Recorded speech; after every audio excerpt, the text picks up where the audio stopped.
Hello and welcome to another live interview. Martin van Staden is an author and jurist who is the editor-in-chief of the Being Libertarian group of publications, a legal researcher at the Free Market Foundation in South Africa, and he is pursuing a Master of Laws degree from the University of Pretoria. I hope you enjoy. Hello, Martin van Staden. Welcome to the show. Hey James, yeah, thanks for having me. I've been looking forward to this. Yeah, me too. Great to have you on. You are South African, and I thought that being a British libertarian was basically hopeless, but it must be 10 times worse living in South Africa. There's many different complications. Tell me, what's it like being a libertarian living there? Well, geez, so I have nothing to compare it to, but to say we're in a minority as libertarians here, I think is definitely an understatement. So I know that there's quite a rich history of classical liberalism in South Africa going back quite a while. But libertarians per se, I think were about 100 or so in South Africa, if even that. And our victories as far as policy and so on are concerned are quite few and far between. We have our moments, but it's definitely not easy. It's a long haul, but I guess I wouldn't trade it for the world. It keeps me very busy. So I enjoy being a South African libertarian. Well, I'm sure you have plenty of topics to talk about and plenty of stuff to moan about. So that's one minor positive, I suppose. Exactly. As I was saying, there's lots of different things going on there. But just to build something on. What if you could? This is totally oversimplifying it. But if there was a spectrum and you have capitalism on one side of the spectrum and fascio-socialism on the other side of the spectrum, where does South Africa sit in your eyes?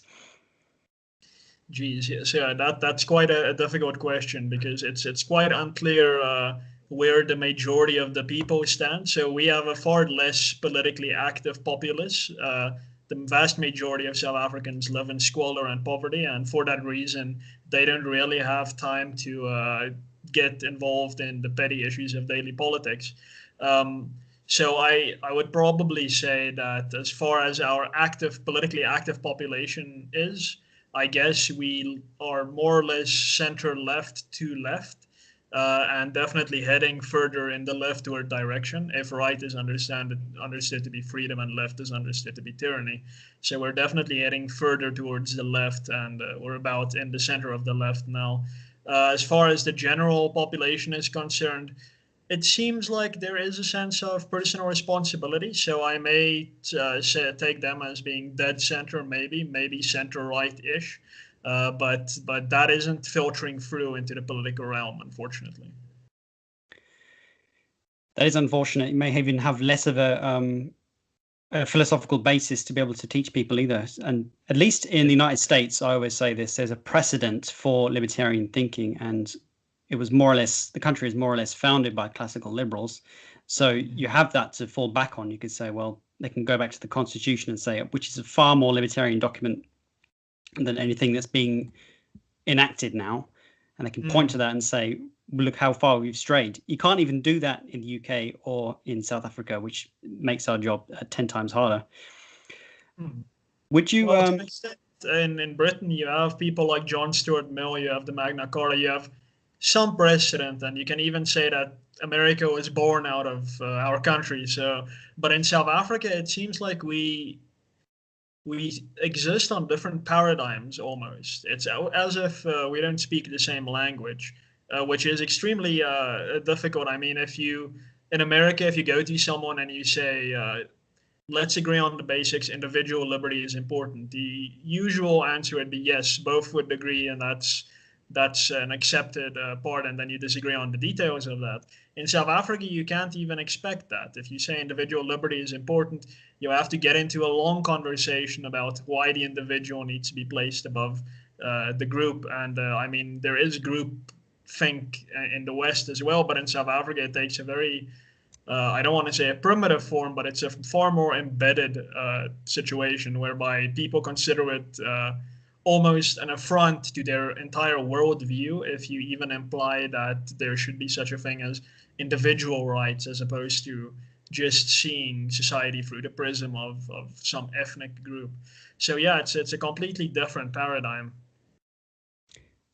What hope do you have in moving the country in a more libertarian direction? What method would you take? Well, so I'm a lawyer. My preferred method always, I guess, probably be through going through the legal system, legislation, potentially a new constitution. That would be excellent. I mean, it's far more likely to happen in a country like South Africa than in the US, for example. So it's something always on my radar. Although our current constitution is by no means stretch of the imagination bad, it's perfectly acceptable. But then, of course, we share the same problem as in the rest of the world, and that is education.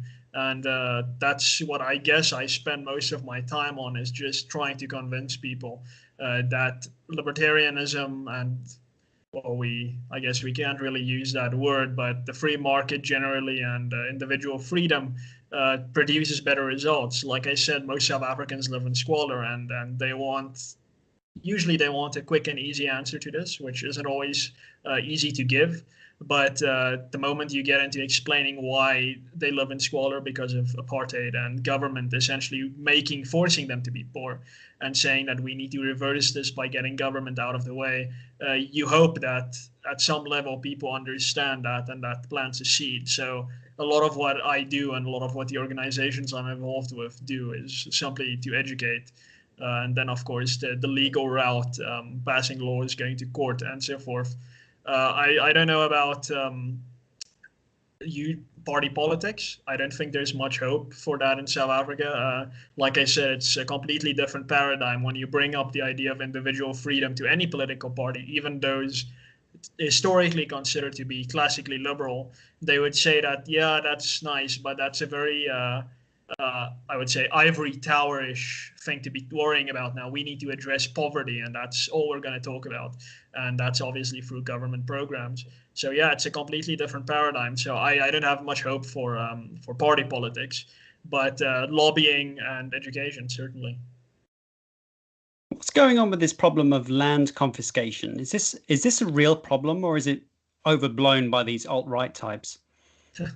So yeah, that is probably the most complex thing that's currently happening now, and the alt-right's involvement also complicates it slightly more. So, in my personal opinion, I would say that's probably the most pressing issue in South Africa.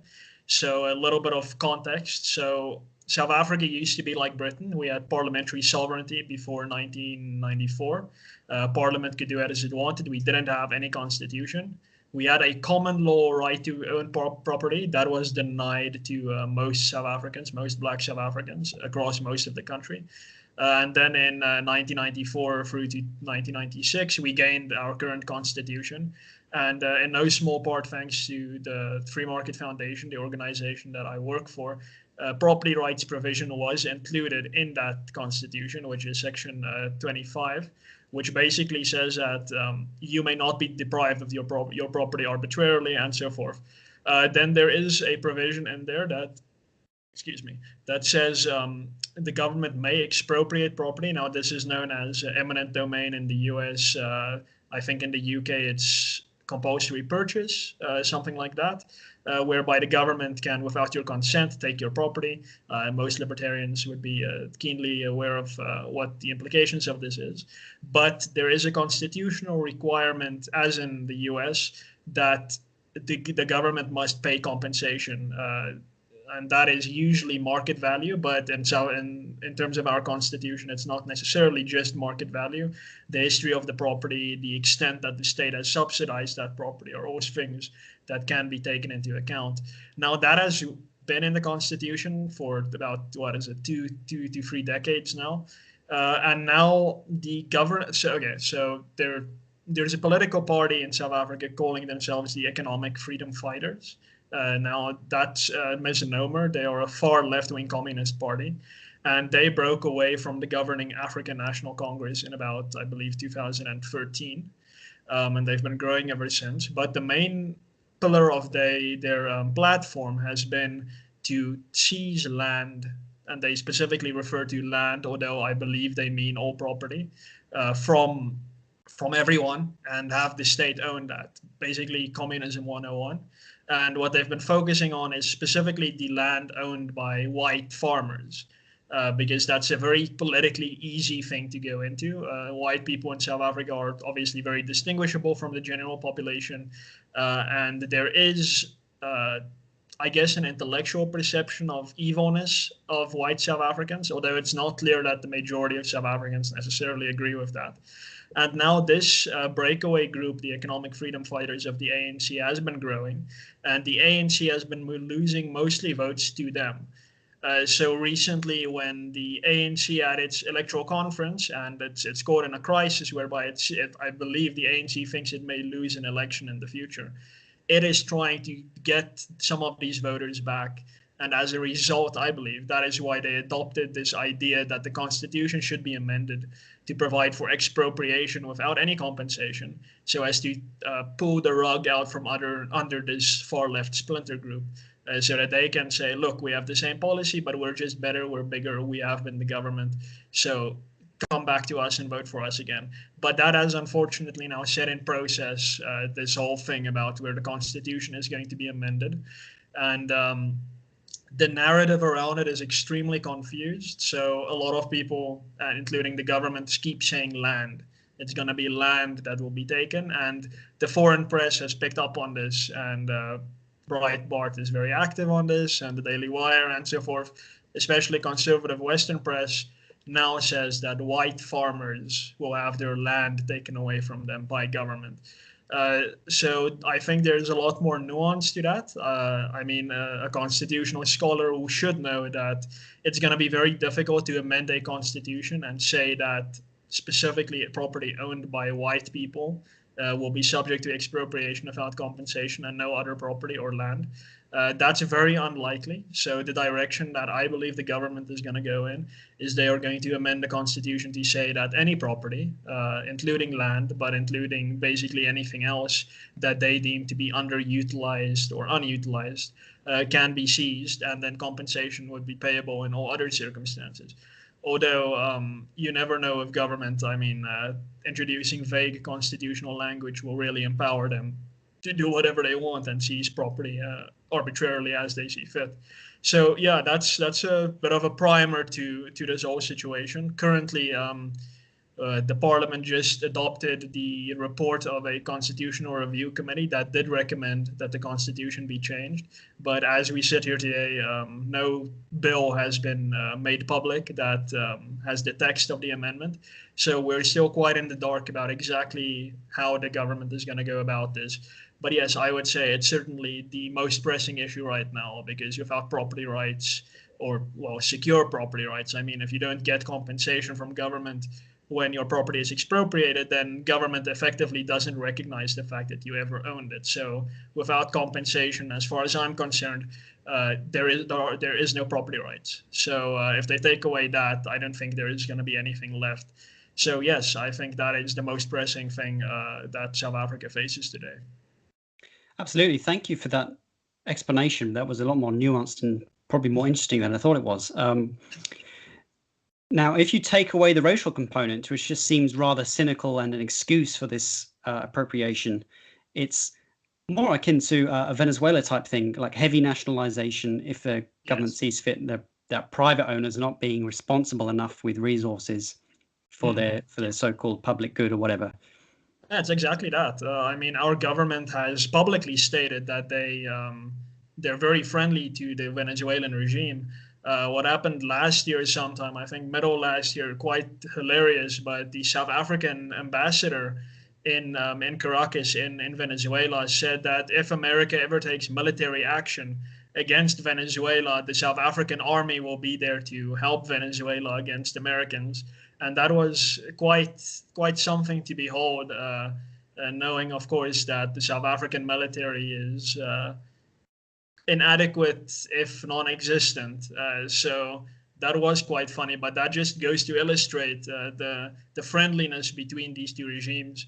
And I mean, we've always had a very close relationship with Cuba, and there's a lot of speculation that Venezuela is essentially a Cuban colony with the I don't know, the soft imperialism between those two countries. And of course, the South African government has been very friendly with communist China, mostly due to the fact that China was the ANC's major contributor and supporter during the apartheid struggle. So yes, our government is very much in bed with the remaining communist and socialist countries around the world. So yes, we are definitely heading, and of course Zimbabwe, of course, just to our north, where a similar thing happened, and their economy completely collapsed. And yeah, we are heading on that same path. That's if they go ahead with this, and it doesn't seem sustainable to me that happens. What's the plan if it all goes Venezuela style? Are you emigrating? Yeah, so that is the big question. So I guess we're hoping it doesn't go that way. There are still a lot of things to do to ensure that either the amendment is not passed, or if it is passed, it's going to be toothless. And I guess the latter is going to be the most likely, but the positive outcome is that it's just going to be puffery and doesn't really mean anything or change anything in the law. And that's what we're really gunning for at this stage. But if it really goes the route of Venezuela, then geez, I don't know. So there's a popular, classically liberal South African author, Frans Cronje, who's written 2 books, and in the latest one, where he basically forecasts the potential scenarios down which South Africa could end up in, depending on what policy decisions are made. One of those is basically an enclave scenario where what has already happened in South Africa due to our high crime rates and our extremely inefficient government is that wealthy people have basically gone their own way. They still work in the cities and so forth, but they live in gated communities. They're guarded by private security firms, and they're basically self-reliant.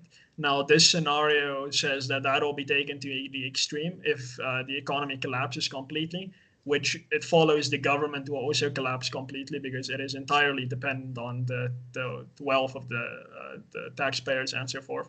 Then these enclaves will basically become centers of prosperity in South Africa, where to all middle class and wealthy South Africans will move and just carry on with life. And the theory is also that the poor will also realize that they need to take care of themselves, as they increasingly are. Private schools, for example, are getting quite popular in South Africa's poor communities. And then everyone will just do what they need to do to survive without government really getting involved, and then probably defend themselves if anyone tries to seize their property. That's, I guess, a positive outcome if the economy collapses, which would be terrible. But I guess if the enclave thing happens, there's some hope for South Africans to continue existing in this part of the world.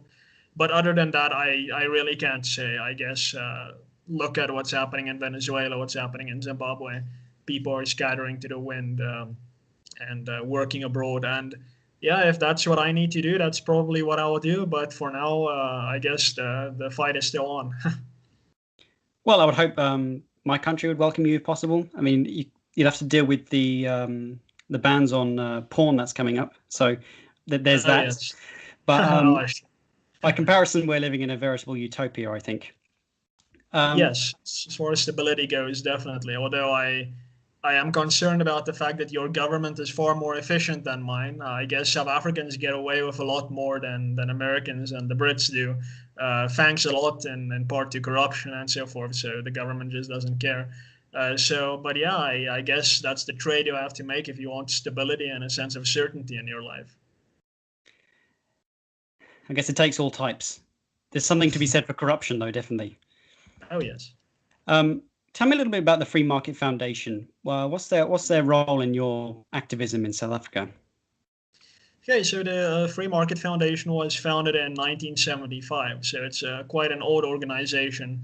And by that time, that was one of only 2 free market think tanks. And by today, again, it's part of only 2 free market think tanks. There have been a few in between, but I think we're back largely to 2. And the Free Market Foundation obviously has a very big economic slant. We focus a lot on getting in in the way of government introducing minimum wages, more regulations, and so forth.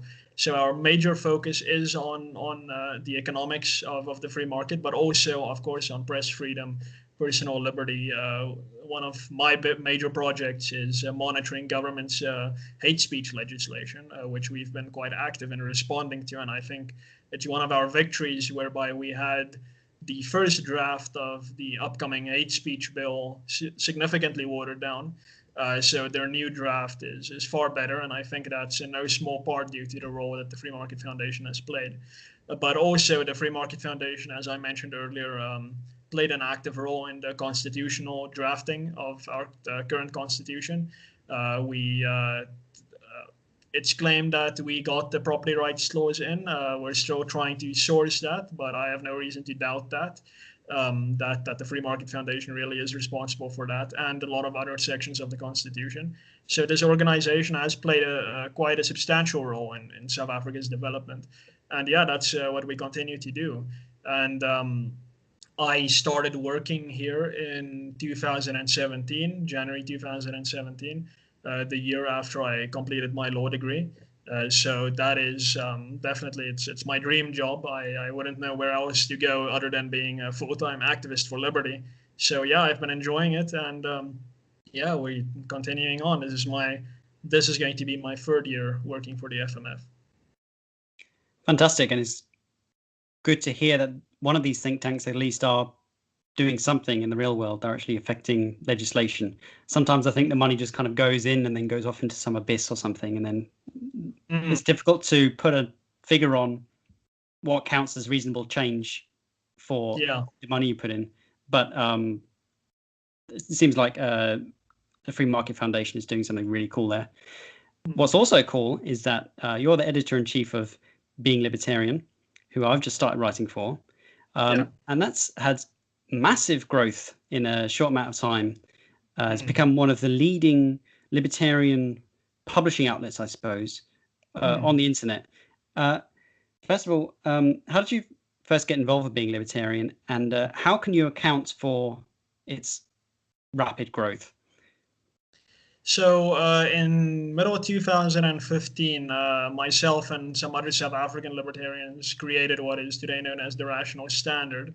And I became the editor-in-chief of that immediately, and we've always been quite active. By the end of 2015, the people behind Being Libertarian at that stage, about 3 or 4 guys, contacted me and said they've seen my writing on Rational Standard, and they are looking for an editor-in-chief for their new publication. So I joined Being Libertarian, I believe, November 2015, after they came in touch with the work we were doing at Rational Standard. And yeah, I've been the editor-in-chief since then. And excuse me, only recently the Rational Standard and Being Libertarian, as well as Think Liberty, merge into one organization. So now we're a group of publications, finally all under one roof. It was getting quite difficult for me to straddle this line and being the editor-in-chief of 2 organizations. But yeah, that's basically the story of how I got involved. As to the growth, I can take absolutely no credit. Our massive growth has been mostly on the social media side. I believe we hit 700,000 followers and likes on Facebook. I think it was this month or late last month. And I can take no credit for that. I only run the website and the publications. And yeah, I guess we are probably one of the biggest libertarian social media outlets at this stage. And we're fast on track to becoming the biggest publication among libertarian, I guess, alternative libertarian media. I don't think we've got anything on Reason yet, but we'll get there. We're publishing our first book this year, so that's a big step in the direction of really growing. So yeah, I'm definitely happy with the trend and the growth so far. I first got involved I was writing for Think Liberty. I was doing podcasts and stuff for them as well, and then all of a sudden, we're merging with Being Libertarian, and it's like, whoa, okay. What was the thinking behind the merger there? Well, I guess we're just very ambitious to grow. So with the rational standard, which I can speak with some authority on, is that specifically for me, it was getting very difficult to prioritize. But also, being libertarian has been very keen to break into other markets. So for a while, we've really been focusing on the US. And we've been looking at getting into South America, getting into Africa, getting into Asia. We've gotten into here, Europe now, being libertarian, UK, and so forth. And I mean, the rational standard was just the perfect thing to grab up, as the South African, but more broadly an African publication. And it just made logical sense to merge it into this growing family of libertarian outlets. With Think Liberty, I guess we saw that you guys had a massive podcasting network, which I think is probably unrivaled. And that was just too good to resist. And I mean, I've been reading Think Liberty's articles and publications for a while now, and I think it was just a perfect fit to bring on another brand that can cover some other, I guess, categories of content, so that there isn't too much overlap. So, for example, Think Liberty is now basically doing all of Being Libertarian's lifestyle, popular culture, sports, whatever, to the extent that that's relevant to libertarianism, doing all of that as far as articles go. And of course, the great work you guys do with your podcasts, that's also now under our banner. And I think we're probably the fastest growing general entity in the liberty movement now. So there's very little that can stop our growth. And Think Liberty and Rational Standard definitely contributed to that. So I guess that's part of the reason we're really ambitious. Well, it's really exciting. The way I describe Yeah. Think Liberty is it's like being libertarian, but with casual clothes. You know, they've got sports stuff, movie reviews, and you know, the Vinny wears a beanie instead of a suit. So, you talked about a Being Libertarian coming out with a book. Is this the same book that you are writing, or is it something different? Okay, so I'm currently writing 2 books for the Free Market Foundation. These are law books, constitutional books, and I'm working on a book which I'm also contributing to for Being Libertarian. This is called Igniting Liberty, Voices for Freedom Around the World. And hopefully it will be published late this month, early February probably. And it's just a bunch of Being Libertarian authors who submitted essays, including myself. And that's all been compiled into this book, and it's going to be released through Amazon, and there's another distributor, the name of which escapes me. But yes, so I have been editing this book, and I have contributed several essays to this book. Okay, awesome.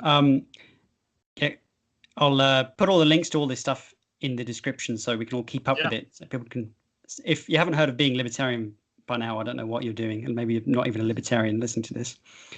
I read a little bit about your conversion to libertarianism, which was at university, right? Yes. Could you? I think it's a really cool story. I love these stories. Could you relay that for us? Sure. Yeah. So South Africa is a pretty racialized society, depending on to who you're born and what skin color you have. It to a large extent determines the kind of person you're going to be. I'm a rabid individualist. I don't like it any more than any other individuals would, but to a large extent this is true. So I am an Afrikaner, what the Brits used to call Dutch, and to a large extent, or I guess, I can get in a lot of trouble for saying this, but a lot of Afrikaners are very racist. And this is the community that I grew up in. And I guess I had a contrarian streak in me. And because most of these people always criticized the government, called them Marxists and so forth, I quickly became a socialist. And that's what I described myself as throughout high school, for instance. When I got to university, I guess I moderated myself a little bit. I started calling myself a liberal in the American sense. So I've always been an individualist, even when I considered myself a socialist. And then I always believed in social liberty. But for a while there, I thought that because government was basically the biggest concentration of resources in society, it is best placed to provide services to get the poor out of poverty, bring about prosperity, because the government just had so much resources. And that's where I found myself. But then in the middle of the first year of my university career studying law, that is when, for the first time ever, I actually met socialists. Before that, I described myself as socialist and all these things. I read some articles. I have never met a socialist until that time. And what I heard coming out of their mouths, the types of things that they supported, their approach to violence, the casualness with which they approached violence, basically saying, yeah, we want this and we want that, and we'll just take it without asking. I found that a bit disconcerting, but that didn't lead to an immediate conversion. But that is why I think I started calling myself a liberal instead of a socialist. And then I guess, by that time I already had some libertarian friends. I made fun of them for, the meme with the guy spraying his house with throwing a bucket of water on his burning house because there's no fire department, that kind of thing. I was making fun of stuff like that. But then one of them recommended this guy called Murray Rothbard to me, and I was like, yeah, come on, why would I read these libertarian things? And then one day in the law library at university, I had massive gaps between classes, like 6 hours. I just decided, okay, I'm going to read a few passages from several books today. And when I got to The Ethics of Liberty by Murray Rothbard, it was basically a done deal. I read the first 2 chapters and I immediately considered myself a libertarian. Everything just made perfect sense to me. I couldn't find any fault with the arguments that he put forward. I tried, I just couldn't. And yeah, I walked into the library liberal in the American sense that day, and then left a liberal in the real sense, a libertarian. And yeah, that's basically my story. There was no prolonged period of becoming a libertarian. For me, it was practically instantaneous. And yeah, that's middle of 2013. It's not too long ago. But yeah, I've been growing as a libertarian ever since. And I'm definitely not going to go back into socialism or anything like that. So yeah, it's all due to Rothbard. Yeah, I think if you get to that point, there's no going back. And I think you're one of these natural libertarians who it just kind of clicks. All you need is somebody to explain the ideas clearly to you, and then it's like, what? Yeah, of course. So when somebody first mentioned the phrase "taxation is theft" to me, I was like, oh yeah, I suppose it is. Yeah. Well, thank you so much for coming along. We're gonna let you go. What would you like me to plug? Tell me how can we get in touch with you? What do you want people to check out? So yeah, you can. I basically consolidate all of the things I do for liberty. So you can go to my Facebook page, which is Martin van Staden. Just search for me. You'll see me there. I have a profile picture of me during an interview on TV. But I guess the slug is better. It's at Martin van Staden Liberty, one word obviously, in the Facebook slug, and it will be in the description below. Obviously, check out beinglibertarian.com, which I'm assuming and I'm hoping is always in the description below. Check out rationalstandard.com and think liberty with hyphen in between think and liberty.com. Check out all those things, and then check out the Free Market Foundation's website. It's freemarketfoundation.com, one word. You'll basically be able to familiarize yourself with most things happening in the South African scene on that website. And I also do a podcast, a weekly podcast for the Free Market Foundation, which you'll be able to find on our YouTube channel, which you'll find on our website. And then obviously follow the Free Market Foundation on Facebook as well, where you'll find, I guess, a more diplomatic interpretation of libertarianism than you'll find from me personally. And yeah, you can also follow me on Twitter, but I'm not that active there. It's at Martin ASFL, African Students for Liberty. I've always thought diplomacy was a bit overrated, but that's just me. I'm just going to say that's my personal opinion.